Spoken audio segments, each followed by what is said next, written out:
I guess you were so into it, you had to start HyperChange. Like, how did that? What's the story behind all that? Like the YouTube channel. Like, how did that come about? Did you just wake up one day and say, "Hey, man, like I'm so into this stuff. I'm already taking the time to research. Let me just disseminate this knowledge." Yeah, Or did totally. you want to be a famous YouTuber?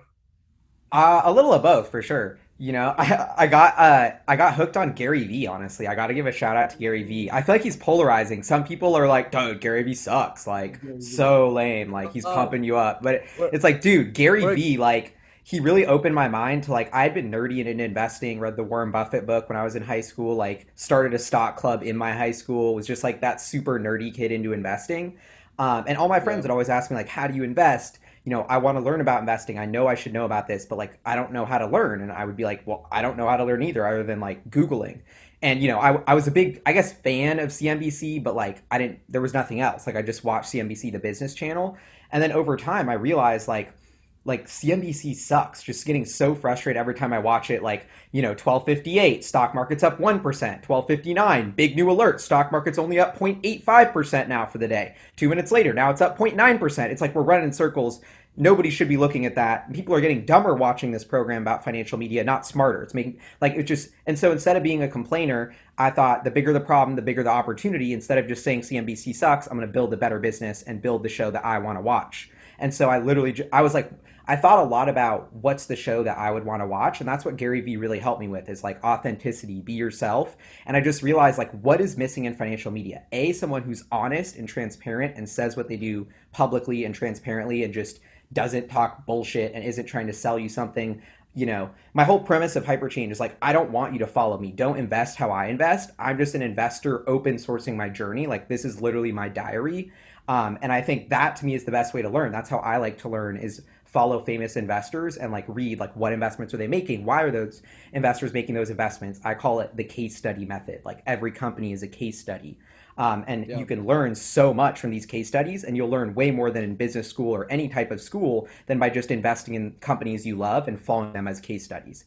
And so that's my sort of methodology. And I don't know, I always thought I was good at investing. Like, and just kind of had this gut feeling of like some kid is going to be there playing FIFA, live streaming about the stock market, saying things that are 10 times smarter than CNBC, and this is going to break this whole industry wide open. And it just like killed me that it wasn't going to be me when I knew it could be. So I was like, this is about to be me. This is the show I want to watch. I bet like I can get 1 million subscribers and turn this into a whole thing. And then this whole theory that Gary Vee had of like, you know, the internet, all these platforms creating such an amazing entrepreneurial opportunity to build your own brand, to be yourself, to not go through the traditional route. Like it was just this perfect convergence of like financial media was right for disruption. I had the expertise, all these internet platforms are emerging. And so I just kind of started running with it and was actually working for a company at a time where Gary Vee was an angel investor. And that's why I got introduced to him and Oh like no way. started doing the Gary Vee grind of like 7 p.m. to 2 a.m. Like I got home for my 9 to 5 and would like write an article and do a video and then pump it out and then try and started to build up traction for HyperChange before I quit and went full time.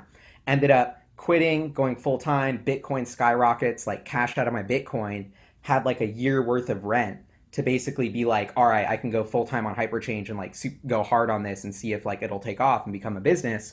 And then it kind of did. And yeah, so that's like the probably too long origin story.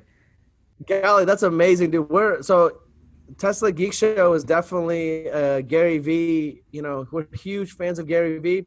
I actually have a similar background to Gary V. Like we're both like former Soviet Union kids that immigrated to the United States, and I think I met Gary when he came to Austin. You know, our buddy Dan from What's Inside. They're good buddies. So I got a chance to meet Gary and like speak to him in Russian and shit. That's pretty wild, dude. The Wow, dude still that is speaks cool. Russian fluently. Yeah. Yeah, I'm a big fan Eli, of Gary Vee. Yeah, man, yeah, dude, yeah, Gary yeah. Vee is awesome, dude. I love the way he's always pushing people to like do their thing, step outside that box, step outside the comfort zone, and like, and there's so much opportunity to be successful online. It's incredible. It's Yeah, incredible. and it's honestly like turned into a problem because now I'm convinced. I try to convince all my friends to be. I'm like, dude, like, why are you having like, why are you working a 9 to 5, bro? Like, why aren't you following your passion on the internet? Like, you Dude, I'm know, the I like same way. he's changed my life like in such a big like. It sounds so all corny to be like he all changed my three of life, us. but like, you know, I was just like kind of a nobody working my own job, and then like it just clicked. Like I have this awesome skill to share it with people, and like I can work on my own job, my own company, like travel with who I want. My job is to like talk to all these amazing startup founders now. Like, what do I get to do with all my money that comes in? Buy new toys of camera and this to make videos. Like, it's like the funnest job ever. And Yeah. I don't know. I feel like honestly super blessed that it's kind of like fell into my lap. You're literally living your dreams, right? Like the way you spend your time working is exactly what you do, even if you weren't getting paid doing it, right? Like this is what you want to do.